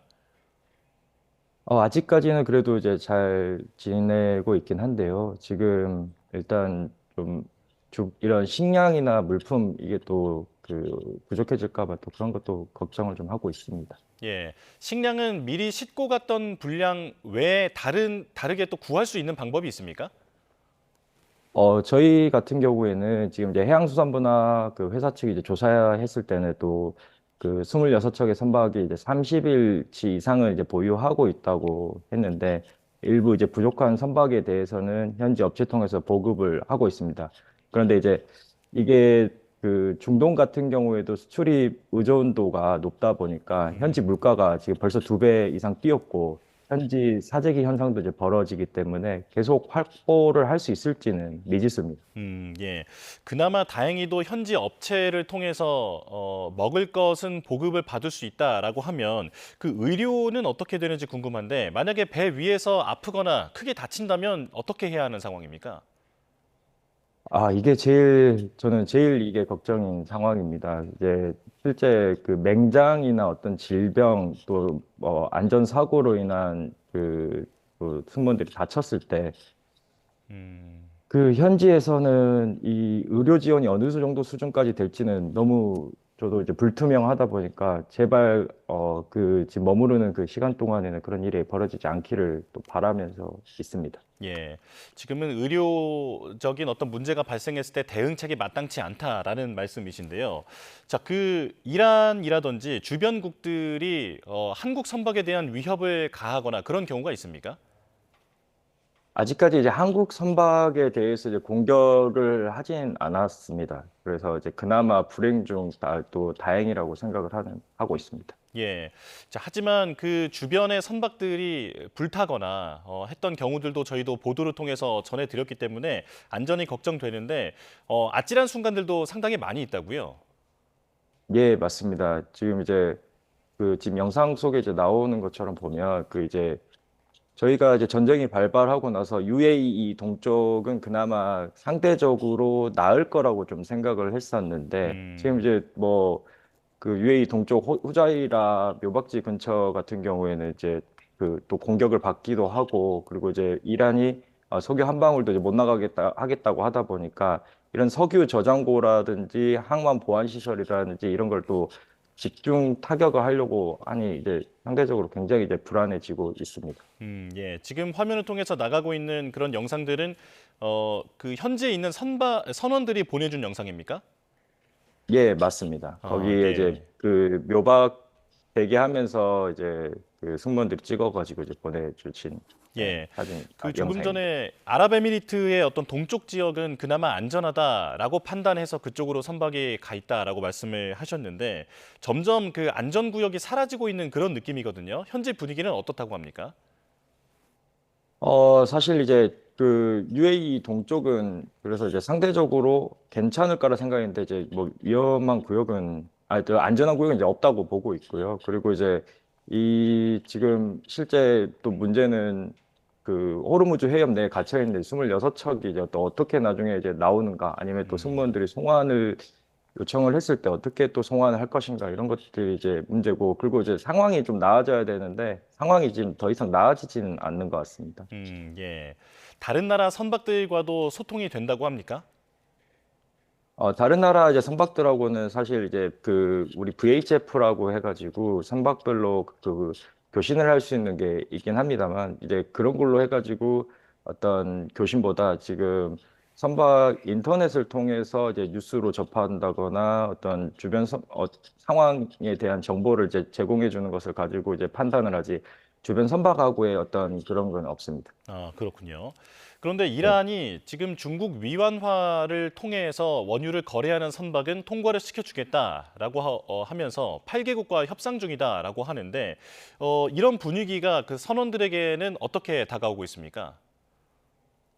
저희들한테는 이제 좀 현실적이진 않은 것 같습니다. 그러니까 이제 이 위안화 거래를 통해서 이제 저희가 선박의 안전을 담보를 할 수 있을지는 미지수고요. 그리고 이제 이런 부분에서 과연 진짜 이란이 어떤 뭐 위안화 거래를 하면 선박을 공격하지 않겠다라는 게 뭐 확실시 되는 건지는 이제 모르기 때문에 저희는 이 부분에 대해서 크게 막 무게를 두고 있지는 않습니다. 네. 이게 사우디아라비아의 경우에는 대체 항로를 통해서 그 막혔던 수출을 회복하고 있다라는 보도도 있는데 그 선박들이 자체 판단을 해서 해협 통과를 시도한다거나 하는 경우도 있습니까? 이게 이제 그 외국 선사 같은 경우에는 좀 일부 그런 선사들이 있었던 것 같은데 실제로 보면 지금 해운 회사들은 화주들로부터 굉장한 압박을 좀 많이 받고 있습니다. 그리고 특히 이제 중소형 선사들 같은 경우에는 이미 데드라인은 지났다라고 보는 게 실질적으로 이제 선박을 이제 세워놓고 있으면 그 모든 비용들이 다 운항 손실로 다가오기 때문에 예. 특히 그리고 이런 전쟁 관련해 가지고는 어떤 전쟁 리스크는 보험에서 담보하는 사항이 아닙니다. 그러다 보니까 해운회사가 이제 손실이 커지다 보니까 무리한 그 운항을 이제 시도하는 경우가 이제 충분히 생길 수 있는데 우리 한국 선박 같은 경우에는 지금 해양수산부 차원에서도 안전이 우선이다라고 하고 있기 때문에 이제 그 무리한 시도는 하지 않을 것 같습니다. 근데 다만 이제 해운회사들이 또 특히 이제 중소형 선사 같은 경우에는 어떤 금전적인 부분에서 재정 능력이 그렇게 막 그 원활하지가 않다 보니까 그 나중에 이제 좀 힘들어지지 않을까 하는 부분이 좀 걱정이 됩니다. 예. 그렇다면 말씀해 주신 부분이 정부 차원에서 지원이 이루어졌으면 좋겠다라고 생각하시는 것으로 이해가 되는데 보험이라든지 어떤 그 해운 운임이 올라간다든지 하는 부분들을 정부가 좀 지원을 해주면 그나마 좀 버티는 데 도움이 될까요? 지금 이제 해양수산부 차원에서는 한국해양진흥공사 통해서 특히 이런 그 전쟁으로 인한 운항 손실, 피해 규모를 파악해서 지원을 하겠다라고 이제 그 계획을 세우고 있고요. 그리고 이제 이런 부분에서 이제 지원을 한다고 하면 분명히 이제 도움은 됩니다. 하지만 이제 어떤 금융적인 지원이 간다고 하면 언젠가는 또 갚아야 되는 부분이다 보니까 이게 이제 결국 해운회사는 이제 손실입니다. 그래서 이제 물론 이제 금융적인 지원은 반드시 필요하지만 조금 상황이 너무 이제 이렇게 계속 길어지면 해운회사가 힘들어지는 것은 이제 기정사실이기 때문에 좀 걱정이 많이 됩니다. 예. 그렇다면 위원장님이 소속해 있는 그 회사 측에서도 지금은 상황이 나아지기를 기다리는 수밖에 없다라는 입장인가요?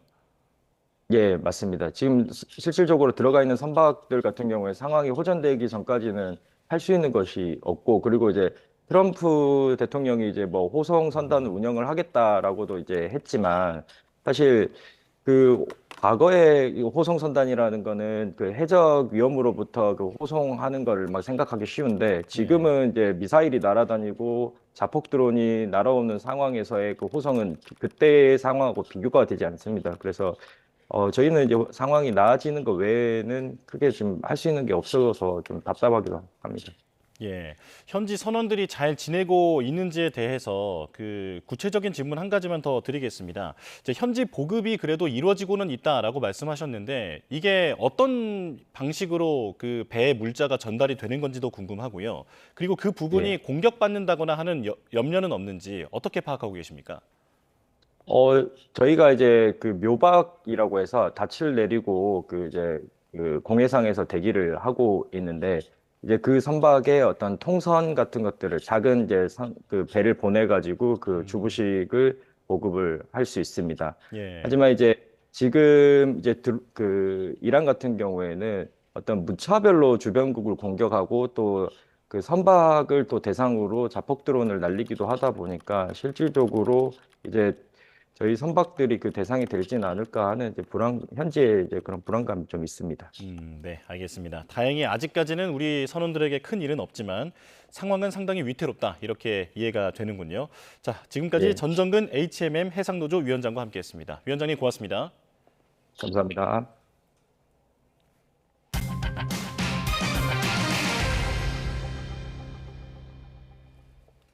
정치권 소식입니다. 더불어민주당 정청래 대표가 검찰개혁 공소청 중수청 법안 교통정리 뒤에 김어준 씨의 유튜브 방송을 다시 찾았습니다. 본인과 이재명 대통령의 마음이 일치했다며 2심 정심을 강조했는데 당내에서는 불편한 기류도 감지됩니다. 임성재 기자의 보도입니다. 국민들이 더 진통 마음 끝에 당정청의 검찰개혁 협의안이 나온 다음 날 큰 짐을 해결한 정청래 대표의 가벼운 발걸음은 김어준 씨 유튜브로 향했습니다. 정 대표는 모든 게 이재명 대통령의 의지와 결단 덕분이라며 검사와 수사관의 갑을 관계를 규정한 중수청법은 청와대가 통편집을 제안했다고 공을 돌렸습니다. 이건 그냥 통째로 드러내는 게 좋겠다. 그럼 대통령 뜻이잖아요, 그게. 그렇다고 미리 짐작을 할 뿐입니다. 그래서 이심정심. 야당이 위원장이면 아무것도 못하느냐고 공개 지적한 이 대통령의 전날 발언을 의식한 듯 정 대표는 후반기 국회에선 상임위원장 독식도 고려하겠다고 국민의힘에 으름장을 놨습니다. 이렇게 방송 내내 대통령 해바라기를 보여준 정 대표였지만 여권의 시선은 곱지만은 않습니다. 최근 공소취소 거래설 여파로 여권 내에선 김어준 씨 방송에 대한 미묘한 거리두기가 여전하기 때문입니다. 논쟁을 만든 사람이 잘했다고 홍보하나 비빌 언덕이 김어준 매체밖에 없느냐 등 물밑 쓴소리가 나왔고 친명계 강득구 의원은 김어준 씨 방송은 섭외가 와도 안 나가겠다며 공개 보이콧을 선언했습니다. 또 이런 민감한 시기에 집권 여당의 의원으로서 좀 방송 출연에 대해서는 좀 더 신중한 태도를 보이는 것이 적절하지 않나. 설상가상 거래설 방송에 판을 깔아준 김어준 씨를 고발 대상에서 뺀 건 업무방해라며 정청래 대표를 고발한 시민단체까지 나왔는데 지도부는 유튜브 출연은 갈등 불식 차원이라며 진화에 나섰습니다. 당내 갈등 구조가 재생산돼서는 안 되겠다. 우리 정청래 당대표님께서도 그런 것을 불식시키기 위해서 당정청 협의로 일단락된 공소청 중수청 법안에 대해서도 이 대통령이 양보했다, 강경파가 한 발 물러섰다, 절충점을 찾은 거다, 제각각 평가가 나오며 향후 진통을 예고했습니다. 강경파로 꼽혀온 법사위 간사 김용민 의원은 최악의 모델은 피했다며 형사소송법은 국회가 주도권을 가져가는 게 맞는다고 주장했습니다. 당정은 6월 지방선거 이후 형사소송법 개정안 논의 과정에서 검찰개혁의 쟁점인 보안사건 문제를 다룬다는 방침입니다. 비슷한 시기 진행될 차기 당권 레이스와 맞물려 여권 내 묘한 긴장감이 감돕니다. YTN 임성재입니다. 국민의힘 최대 뇌관은 이제 대구시장 공천으로 옮겨갔습니다. 이정현 공천관리위원장이 중진 양보를 재차 압박하고 있지만 당내 반발은 그럴수록 커지는 모양새입니다. 김철희 기자가 보도합니다. 이인선 대구시당 위원장을 필두로 지방선거 출마와 관계없는 대구 현역들이 장동혁 대표와 면담을 자초했습니다. 중진 컷오프 전략은 무리다. 수긍할 수 있는 안을 만들어 올 테니 기다려달라는 입장을 지도부에 전달했습니다. 지금까지 당을 위해 헌신했던 분들을 구태라고 생각해서 다 이렇게 나오면 안 돼 하는 이 분위기는 맞지 않다고 생각합니다. 당사자 반발은 더 거세고 노골적이었습니다. 주호영 의원은 공정한 공천인지 의심스럽다는 반문에 더해 호남 출신이 대구를 얼마나 아느냐, 지역 감정까지 건드리며 비난을 퍼부었습니다. 전광희 반발과 압박에도 이정현 위원장은 뜻을 굽히지 않았습니다. 오히려 그간 꽃길만 오래 걸었으니 세대교체와 시대교체의 문을 열어주라며 중진들 양보를 거듭 압박했습니다. 이 위원장은 중진들 대신 초선 최은석 의원과 이진숙 전 방통위원장 등을 중심으로 경선을 치르는 안을 유력하게 검토하고 있습니다. 충북지사 경선도 좌충우돌 잡음이 이어지고 있습니다. 40대 여성 김수민 전 의원을 단수 공천할 거란 소문에 나머지 후보들은 반발을 쏟아냈습니다. 컷오프된 김영환 지사는 법원에 효력정지 가처분을 낸 데 이어 자신의 밑에서 부지사를 지낸 김 전 의원을 배신자로 규정했습니다. 제 동의가 없이는 나가지 않겠다. 그리고 주변에 등록하지 않겠다고 그렇게 얘기를 해놓고 많은 분들이 이걸 배신의 정치로 볼 것이고. 유튜버 충주맨의 상사 조기령 전 충주시장까지 선거판에서 이탈하자 김수민 전 의원은 공관위에 경선을 요청했습니다. 하지만 공관위는 오는 금요일 김 전 의원 면접을 끝낸 뒤 구체적 방식을 밝히겠다며 말을 아꼈습니다. 대신 경기 용인과 성남, 남양주 등 주요 기초단체장 후보로는 현역 단체장을 단수로 공천하는 데 뜻을 모았습니다. 이정현 위원장은 대구시장 공천 발표가 이번 주를 넘길 것으로 전망했습니다. 서두르지 않고 숙고하겠다는 취지인데 출신지까지 거론할 정도로 깊게 팬 감정의 골을 수습할 수 있을지는 불투명하다는 평가입니다. YTN 김철입니다. 이번엔 증시와 환율 보겠습니다. 오늘 상당히 분위기가 안 좋다라고 하는데요. 현장으로 바로 가보겠습니다. 자, 오늘 코스피와 코스닥 모두 급락 출발하고 있고 그리고 원달러 환율은 1,500원을 넘어서며 출발하고 있습니다. 간밤 이란의 가스 생산 시설이 공격받으면서 국제 유가가 급등했는데요. 그리고 또 미국 연준이 금리를 동결하면서 매파적인 전망까지 내놓자 시장이 얼어붙었습니다. 자, 뉴욕 증시가 모두 하락 마감한 만큼 오늘 우리 시장에도 영향이 불가피해 보이는데요. 자, 현재 코스피는 출발은 2.76% 내린 5,761포인트로 개장했고 현재도 비슷한 수준에서 낙폭을 키워가고 있습니다. 현재 5,769포인트 지나고 있습니다. 코스닥은 2.17% 내린 1,139포인트로 출발해서 현재도 비슷한 수준을 유지하고 있습니다. 자, 원달러 환율 보겠습니다. 다시 1,500원을 넘었는데요. 오늘은 무려 21.9원 오른 1,505원으로 개장했습니다. 이번에 이란이 공격받은 시설이 저장고가 아니라 생산시설이라는 점에서 에너지 공급난이 장기화될 거라는 우려가 커지면서 원달러 환율까지 밀어 올리고 있습니다. 지금까지 개장 상황 살펴봤습니다. 요즘 청소년들 사이에서 유행하는 픽시 자전거, 달리는 폭탄으로 불릴 만큼 사고 위험이 크다는 지적이 나오고 있는데요. 이유가 뭔지 화면으로 함께 보겠습니다. 네, 픽시 자전거는 페달과 뒷바퀴가 기어로 고정된 자전거를 의미합니다. 가볍고 빠르지만 제동이 어려워 주로 자전거 묘기를 부리거나 선수들이 훈련용으로 트랙에서 타는 자전거인데요. 묘기를 부리기가 쉽고 또 속도감을 즐길 수 있어서 최근 청소년들 사이에서 인기입니다. 문제는 사고 위험이 크다는 겁니다. 특히 뒷바퀴를 미끄러뜨리는 이른바 스키딩 기술을 하기 위해 학생들이 제동 장치를 일부러 제거하는 경우가 많은데요. 심지어 일부 제품은 애초부터 제동 장치 없이 판매되고 있었습니다. 한국소비자원이 시중에 판매 중인 픽시 자전거 20대를 조사한 결과 75%는 앞뒤 브레이크가 제대로 장착되지 않은 상태로 판매되고 있었고 그중 앞뒤 브레이크가 모두 없는 제품도 20%에 달했습니다. 이럴 경우 일반 자전거보다 제동거리가 최대 6.4배 길어질 수 있어 사고 위험은 커질 수밖에 없습니다. 시속 10km 달리는 자전거 같은 경우에 제동거리하고 픽시 자전거 제동거리하고 5배 차이 나고요. 시속 20km 같으면 13배 차이 납니다. 특히 또 내리막길에서 속도 한 50에서 60km 그냥 올라가요. 브레이크 없는 픽시 자전거 내리막길에서 탄다? 브레이크 고장난 자동차 모는 것과 마찬가지로 위험천만한 행동이었죠. 실제 관련 사고가 잇따르고 보행자가 위협을 느끼는 경우도 늘자 경찰이 최근 집중 단속에 나섰는데요. 어제 새벽 인천에서 픽시 자전거를 타고 소란을 일으키던 중학생 2명을 추격해 붙잡았고 부모를 아동복지법상 방임 혐의로 입건했습니다. 브레이크를 없앤 불법 자전거를 타는 아이들을 방치한 것에 대해 부모에게 법적 책임을 묻겠다는 건데 강경 대응을 예고했던 경찰이 픽시 자전거와 관련해 학부모까지 입건한 건 이번이 처음입니다. 타는 사람은 물론 보행자의 안전에도 큰 위협이 되는 브레이크 없는 픽시 자전거. 사지도 타지도 않는 것이 모두의 안전을 지키는 일임을 명심해야겠습니다. 항공사 기장 살해 사건을 수사하는 경찰이 피의자에 대한 구속영장을 신청했습니다. 수사 과정에서 사이코패스 검사를 진행하고 영장이 발부되면 피의자 신상 공개도 검토할 방침입니다. 김정우 기자입니다. 항공사 기장 살해 혐의로 체포된 전직 부기장 A씨. 3년 전부터 직장 동료였던 기장 4명을 살해하려고 준비했다고 말했습니다. A씨는 지난 2024년 해당 항공사에서 나왔는데 이 과정에서 부당한 일을 겪었다는 주장입니다. 기장을 왜 살해했습니까? 부당한 기득권에 억울하게 인생을 파멸당했기 때문에 할 일을 했습니다.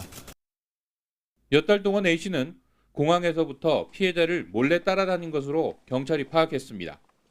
주거지와 평소 동선 등을 알아내기 위해서입니다. 범행을 결심하고 오랫동안 준비한 배경에는 직장에서의 갈등이 있었다는 게 경찰 판단입니다. 그러면서도 A씨의 정신질환 여부를 조사하고 범죄심리분석관을 투입해 사이코패스 검사도 진행할 예정이라고 설명했습니다. 경찰은 A씨에 대한 구속영장을 신청했습니다. 영장이 발부되면 피의자 신상 공개도 적극적으로 검토한다는 방침입니다. YTN 김종우입니다. 음주운전 혐의를 받는 배우 이재룡 씨가 검찰에 송치됐습니다. 음주운전 사실을 숨기려 했다는 이른바 술타기 혐의도 함께 적용됐습니다. 신기혜 기자가 보도합니다. 경찰은 배우 이재룡 씨 사건을 검찰에 넘기며 음주운전과 사고 후 미조치, 음주 측정 방해 등 3가지 혐의를 적용했습니다. 이 씨는 지난 6일 밤 11시쯤 서울 삼성동에서 술을 마시고 차를 몰다가 중앙분리대를 들이받고 조치 없이 현장을 벗어난 혐의로 입건됐습니다. 사고 후 3시간 정도 지난 7일 새벽 2시쯤 경찰에 붙잡혔는데 혈중 알코올 농도가 면허 정지 수준이었던 것으로 파악됐습니다. 적발 당시 혐의를 부인했지만 뒤늦게 음주운전을 시인하기도 했습니다. 저의 잘못된 행동으로 많은 분들께 심려를 끼쳐드려서 정말 죄송합니다. 앞으로 있을 법적 절차에도 성실히 잘 따르도록 하겠습니다. 음주운전을 감추려 술을 다시 마시는 이른바 술타기 의혹도 제기됐습니다. 이 씨가 사고 이후 자택에 차를 둔 뒤 인근 식당에서 지인들을 만나 술을 주문했다는 내용이 알려진 겁니다. 경찰은 이 부분도 포함해 수사를 진행했고 이 씨가 사고 이후 술을 더 마신 게 맞다고 판단해 혐의를 추가로 적용했습니다. 이 씨가 음주운전으로 논란이 된 건 지난 2003년과 2019년에 이어 이번이 3번째입니다. YTN 신기혜입니다. 오는 주말 광화문 광장에서 그룹 방탄소년단 BTS의 공연이 열리면서 26만여 명이 몰릴 것으로 보입니다. 경찰은 안전대책을 마련하고 현장 점검에 나섰는데요. 최승훈 기자가 현장에 다녀왔습니다. 오는 21일 그룹 방탄소년단 BTS의 공연이 열리는 서울 광화문 광장의 준비가 한창입니다. 시민들은 공연일이 다가온 걸 실감하며 기대감을 나타냈습니다. 엄청 설레죠. 일단 이 무대 스케일이 엄청난 것 같고요. 그리고 여기 전광판들도 많아서 그날 현장 분위기가 더 좀 간접적으로 느껴지는 것 같아가지고 좀 더 설레는 것 같습니다. 공연 당일 일대에는 2002년 월드컵 때를 뛰어넘는 26만여 명이 몰릴 것으로 예상됩니다. 그런 만큼 공연이 안전하게 치러지길 바라는 목소리도 나옵니다. 정말 이 작은 공간에서 수용할 수 있는지 자체가 되게 가늠이 안 되기도 하고 그것에 대한 또 인력 통제가 정말 좀 잘 될 수 있을까? 경찰은 안전관리 대책을 마련하고 현장을 점검했습니다. 공연장 주변에 드론을 탐지하는 특공대 차량과 지상 8m까지 올라가 인파를 관찰하는 고공관측차 등 다양한 장비가 배치됐습니다. 경찰은 이곳 광화문 광장을 하나의 대형 경기장으로 보고 공연장 인근에 지정된 출입구 31개를 만든다는 계획입니다. 또 기동대 72개 부대와 특공대 65명 등 경찰 인력 6,500여 명이 배치되고 사복경찰관 등이 안표 단속에 나설 예정입니다. 흉기 반입을 막기 위해 공연장 출입구에는 금속 탐지기가 설치되고 공연 전날부터 서울시내 경찰서에 보관 중인 민간 총기 출구도 금지됩니다. 또 공연 직후 관람객들이 바로 귀가하지 않고 번화가로 이동할 것을 대비해 홍대와 이태원 일대에도 경력이 배치됩니다. 전 세계가 주목하는 행사인 만큼 경찰은 마지막까지 안전한 공연을 위해 총력을 기울이겠다는 방침입니다. YTN 최승훈입니다. 이런 가운데 BTS 소속사 하이브가 오는 21일 광화문 광장 공연의 상징색이 붉은색인 데 대해 과도한 해석을 삼가달라고 요청했습니다. 하이브는 어제 언론 공지를 통해 광화문 광장 공연의 붉은색은 BTS 신보 아리랑의 핵심 색깔을 적용한 것이고 서울시도 하이브 요청에 따라 같은 색을 활용하는 거라고 밝혔습니다. 그러면서 대중문화 행사를 과도하게 정치적 관점으로 해석하지 말아달라고 강조했습니다.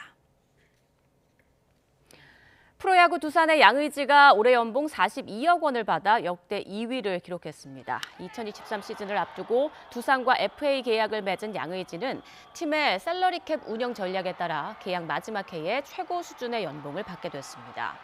KT의 고영표와 SSG의 최정, 한화의 류현진과 롯데의 박세용 등이 양의지에 이어 20억 원대 연봉을 기록했습니다. 올해 외국인과 신인 선수를 제외한 평균 연봉은 1억 7,536만 원으로 지난해보다 9.1% 오른 것으로 조사됐습니다. 오늘 아침 출근길은 공기가 다소 차가웠습니다. 서울 아침 기온이 1.4도로 평년 수준을 조금 밑돌았는데요. 하지만 한낮 기온은 11도로 이맘때 초봄처럼 온화하겠습니다. 큰 일교차에 감기 걸리지 않도록 입고 벗을 수 있는 외투로 체온 조절 잘해주시기 바랍니다. 오늘은 대체로 맑은 하늘이 드러나겠습니다. 대기질도 대부분 양호한 수준을 회복했는데요. 대구와 경북 지역만 아침까지 초미세먼지 농도가 다소 짙게 나타나겠습니다. 쌀쌀했던 출근길을 뒤로하고 낮 동안에는 기온이 크게 오르겠습니다. 오늘 서울 한낮 기온 11도, 광주 15도, 대구는 16도로 예년 수준과 비슷하겠습니다.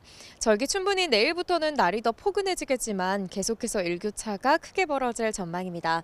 밤사이 기온이 큰 폭으로 떨어지면서 내륙 곳곳에 안개가 짙게 끼었습니다. 특히 원주공항과 청주공항에서는 저시정 경보가 발효 중인 만큼 항공기 이용객들은 운항 정보도 잘 확인해 주셔야겠습니다. 지금까지 YTN 윤수빈입니다. 뉴스업 마칩니다. 내일 다시 뵙겠습니다. 고맙습니다.